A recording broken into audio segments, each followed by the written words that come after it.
जब जीवन की भागदौड़ से कुछ पल चुराकर मन पहाड़ों की शांति में विश्राम की तलाश करता है, तब उत्तराखंड की पावन घाटियां जैसे उसका स्वागत करने को आतुर होती हैं। ऐसी ही एक आध्यात्मिक और प्राकृतिक सुंदरता से भरपूर यात्रा है हर्षिल से मुखबा तक की पद यात्रा। हर्षिल, जहां देवदार सांस लेते हैं, हमारी यात्रा की शुरुआत होती है हर्षिल से, जो उत्तरकाशी जिले की गंगोत्री घाटी में बसा एक स्वर्गीय स्थल है।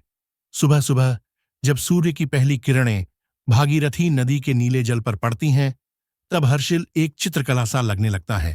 देवदार के ऊंचे पेड़ पगडंडी के दोनों ओर खामोशी से खड़े होते हैं, जैसे यात्रियों का आशीर्वाद देने आए हों। पद यात्रा, आत्मा की खोज।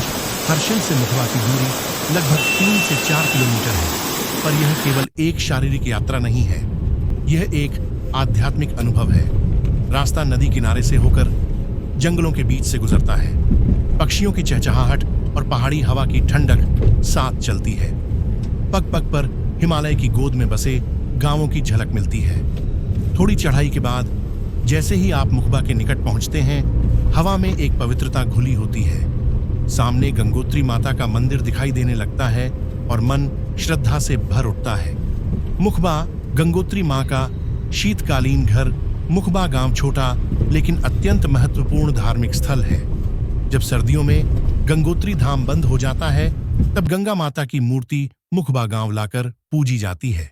यहाँ का मंदिर सादगी से परिपूर्ण है, पर उसमें एक अलौकिक ऊर्जा का अनुभव होता है। गांव के लोग बेहद सरल, आतिथ्यशील और अपनी संस्कृति के प्रति सजग हैं।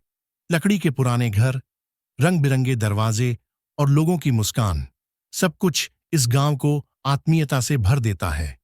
स्थानीय स्वाद और संस्कृति। मुखबा में यदि किसी ग्रामीण घर पर रुकने का अवसर मिले तो जरूर लीजिए। वहां की मंडुआ की रोटी, नेथी की सब्जी और गढ़वाली नमक लहसुन की चटनी आपके स्वाद की दुनिया बदल सकती है।